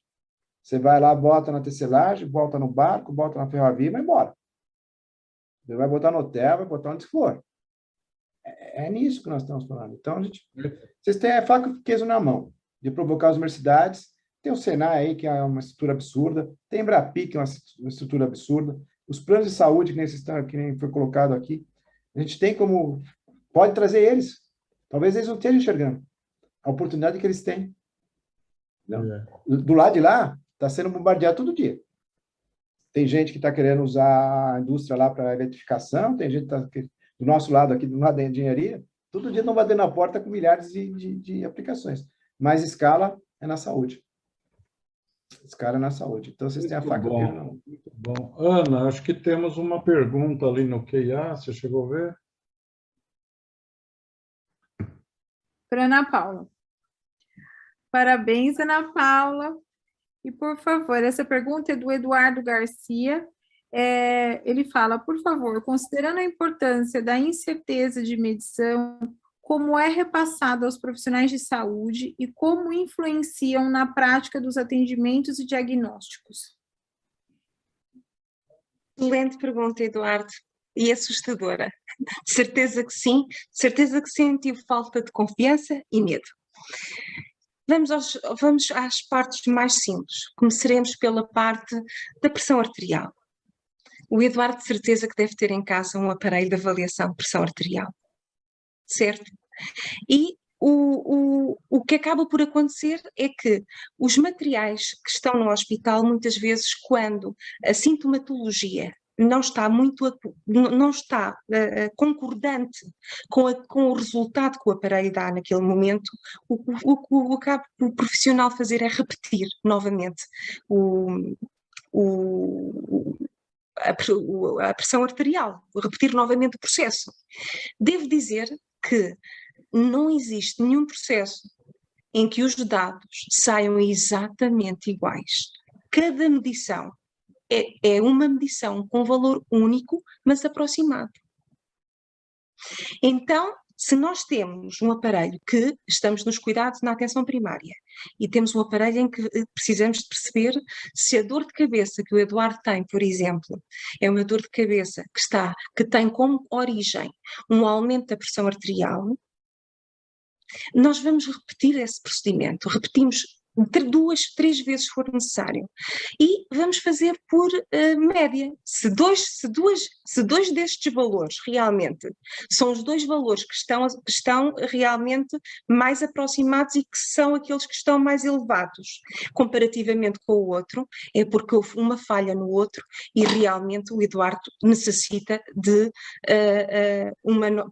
ser medicado e necessita de fazer um novo estudo, porque depois vai ser encaminhado não só.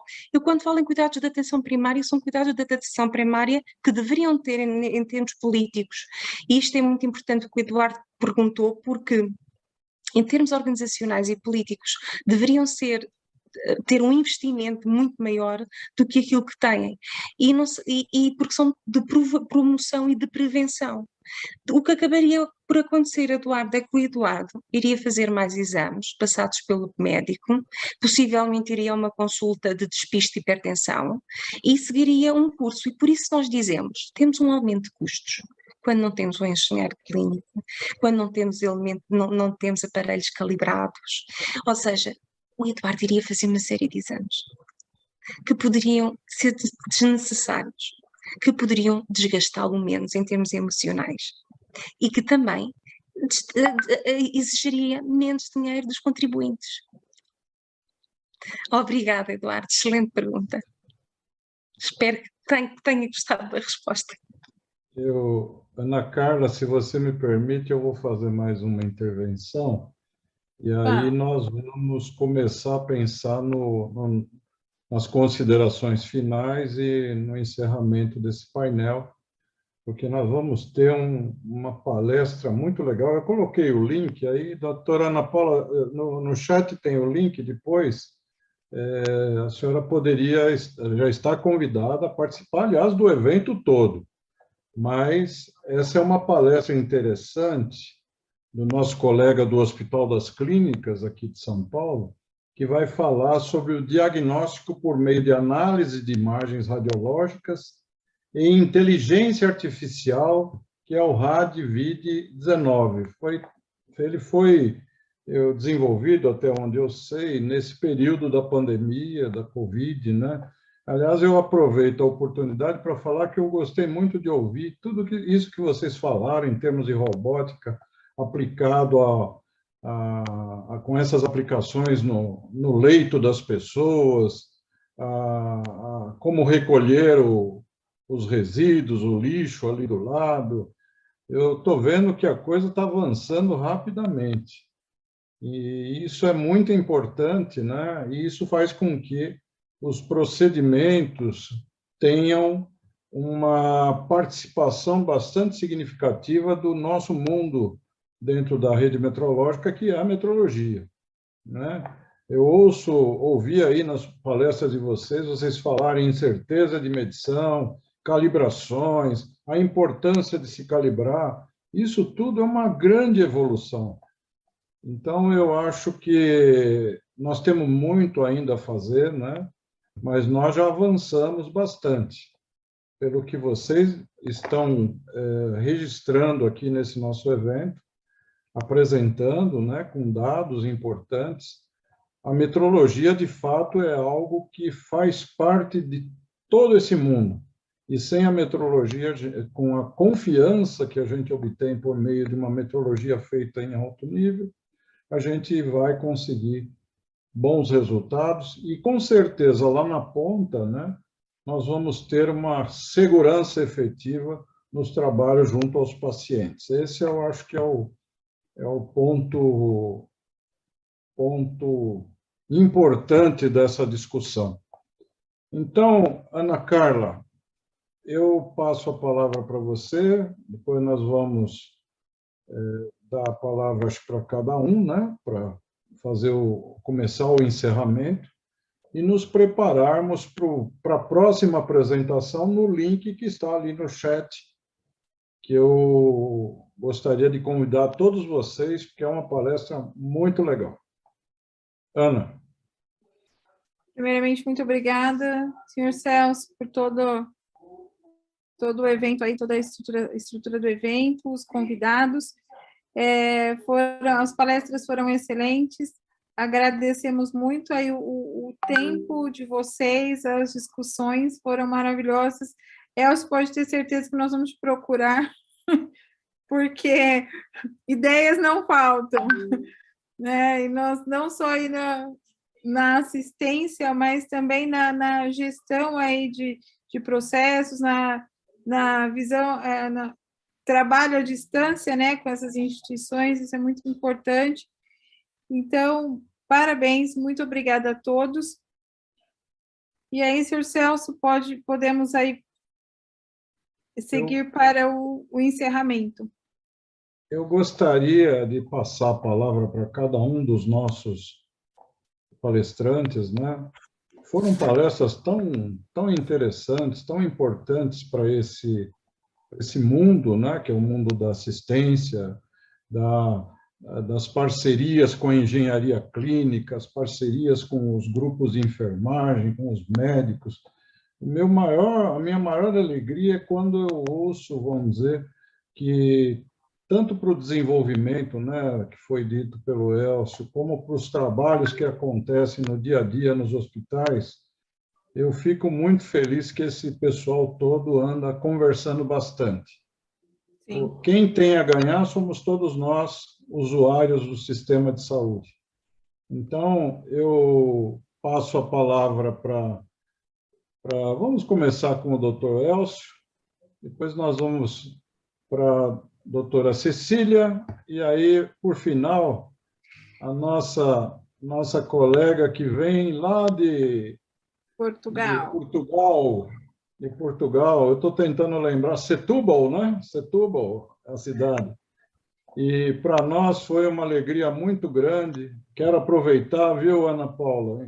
Mande um abraço para o Domingo, nosso grande colega aí da INN, da International Nursing Network, que eu acho que é uma organização muito poderosa e que pode nos ajudar muito na divulgação, na disseminação de todo esse conhecimento.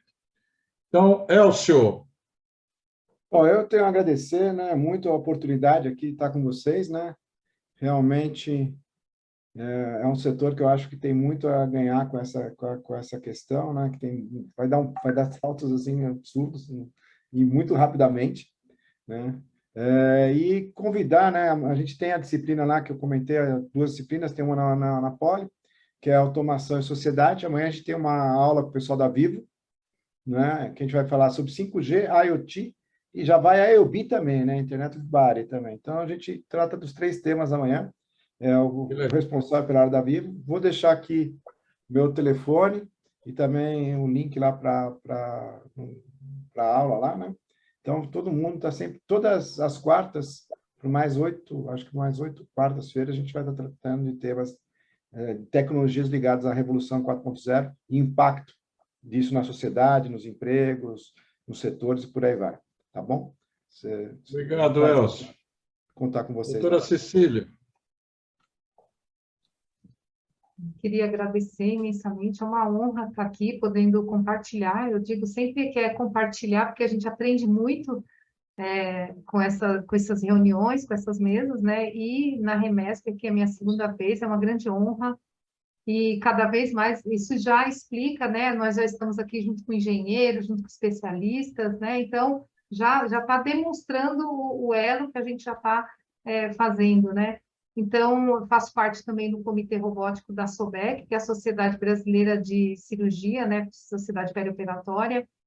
E o futuro é agora, a gente costuma dizer isso, e a atualização, quem diria quando a gente fazia videolaparoscopia, puxa vida, imagina, o robô, e hoje os médicos já estão operando pelo robô, o enfermeiro está trabalhando junto, e a engenharia junto com a gente, e aí agora a gente pensa assim, né, teve um cirurgião, quando chegou o robô, falou, nossa, daqui uns dias eu vou estar em casa operando de casa, e hoje a gente já fala na tecnologia 5G, né, de cirurgia à distância. Então, é um futuro, é agora, né? Então, a gente se aprimorar a essas transformações, né? A gente tem que ter um mindset bem, aquilo que a gente falou, desenvolvido, né? Então, queria agradecer imensamente, estar compartilhando, fico à disposição, aí deixei meus e-mails para estar esclarecendo aí as dúvidas e apoiando. Viu? Muito obrigada aí, senhor Celso, e a todos Obrigado, vocês. doutora Cecília, pela sua participação. Ana Paula. Pois, eu tenho 3 coisas para vos dizer. Primeiro, que foi uma honra poder participar pela primeira vez neste evento, um evento que os participantes, esta é a segunda, que os participantes têm que entender que aqui se fala abertamente nas nossas preocupações, no foco que temos, que são cada um de vocês que nos estão a escutar. Portanto, o foco é cada um de vocês. E que esta partilha que vai fazer com que cada vez mais o atendimento a cada um de vocês seja melhor. E que a confiança seja contagiante, tal como a empatia, e que vocês não tenham medo de se dirigirem. Porquê? Porque a network está cada vez mais presente, ou seja, eu estou em Portugal e num clique estou no Brasil convosco. Este é um exemplo. Eu estou num clique no México, eu estou um clique na Austrália, estou um clique, qualquer colega, qualquer profissional está a um clique a qualquer parte do mundo. Portanto, nós iniciámos um percurso, nós metemos esta pandemia vai dar uma mudança de paradigma, e quando nós falamos de uma mudança de paradigma, eu costumo dizer, nós viemos associar, foi algum paradigma que já existia. A humanização já existia, não é? Quem está na área da saúde é da área da humanização, da compaixão, porque senão não está, senão tem que estar noutra área. E o que é que a pandemia veio fazer? Veio trazer a felicidade de nos colocar a um clique. Portanto, muito obrigada. Muito obrigada pelo vosso convite e a todos os participantes e todos os colegas, um bem-aja. Deixa eu aproveitar. No Brasil, quantas pessoas fazem parte da INN? Ana Carla, você tem esse número? 3, Quantos? né, Ana? Por acaso nós não temos, sabemos que fazem parte da INN mais de 64 países. Estamos a falar de muitos enfermeiros. Mais de 1 milhão de enfermeiros. Sim, mais de um milhão de enfermeiros. Estamos a falar que, neste momento, e eu gostaria de vos dizer isto, porque eu acho que isto é sentido, nós também temos que partilhar aquilo que nós também sentimos, que é, os profissionais estão cansados. A pandemia veio desgastar muito, veio fazer com que eles dessem o que tinham e o que não tinham. Vai fazer com que vai fazer repensar uma série de protocolos que existiam e que não passavam para a operacionalização. veio trazer tantas reflexões positivas, porque aquilo que às vezes, eu agora não estou na área dos problemas, estou na área dos desafios. Veio trazer desafios que quando nós os superarmos, aliás, nós já estamos no caminho da excelência. E quando nós conseguimos superar cada um deles, mais na excelência nos aproximamos. Portanto, e ainda bem que estamos em network. Obrigada. Obrigado. Ana Carla, para você fazer o encerramento. Então, agradecemos a todos os participantes pelas excelentes apresentações. Agradecemos ao Metro Saúde, a Remesp, senhor Celso, por organizar todo esse evento.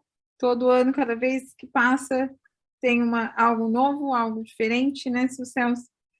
Então, muito obrigada a todos, obrigada aí aos participantes que nos assistiram até agora. Ana Carla, eu não faço nada sem a ajuda de você. Você sabe que você tem nos ajudado bastante nesses últimos anos, né? E eu quero continuar contando com a sua presença, da doutora Cecília, e agora também do Elcio e da Ana Paula, porque nós precisamos levar muito conhecimento para o pessoal. Eu sinto que esse é o caminho. Eu sinto um pouco que, às vezes, o pessoal foge desses eventos. O ano que vem, aliás, é importante dizer para a Ana Paula, o ano que vem o nosso evento será presencial. Quem sabe a Ana Paula possa vir ao Brasil nos brindar com uma apresentação no Metro Saúde que será presencial. Nós já fizemos muitos eventos presenciais. Em função da pandemia, a gente começou a fazer eventos online, eventos virtuais. Mas o ano que vem, nesse mesmo período aqui, nós teremos, no Hospital das Clínicas, já está reservado o espaço, onde nós estaremos fazendo um evento Metro Saúde presencial. Então, todos já estão convidados e o ano que vem, se Deus quiser, vamos poder tomar café juntos, vamos nos ver, nos abraçar, que é isso que é muito bom, né? Muito obrigada. Então, minha gente, Doutor Celso, só gostaria de dizer a terceira coisa que me esqueci, que é, muitas vezes, quem está na prática não tem tempo a publicar, porque é muito complicado, mas temos que trabalhar em rede com as universidades, temos que fazer com que os alunos que também estão e que estão a aprender a desenvolver os seus protocolos possam nos ajudar também a divulgar a prática. Era a única coisa que eu gostaria de terminar dizendo. Se você me permitir, nós temos dentro da nossa plataforma de eventos uma parte dedicada à submissão de trabalhos. Então, nós podemos pensar, e aí com a ajuda de vocês, e aí eu peço ajuda até da Ana Paula, lá diretamente de Setúbal, para nos ajudar a chamar esse pessoal da área com projetos, com trabalhos acadêmicos, para fazerem parte do nosso Metro Saúde. Por que não? Eu acho que startups, as instituições de pesquisa poderão participar. Quanta coisa interessante surge nesses ambientes. Então, a ideia é muito boa, Ana Paula. Eu agradeço essa sugestão e vamos incorporar. Minha gente, eu preciso encerrar porque o nosso colega já deve estar entrando no outro link, mas eu quero que vocês participem também da palestra lá do nosso colega do HC, né? E que vai começar em 5 minutos. Vamos para lá? Muito obrigado a todos e Deus nos acompanhe. Obrigado.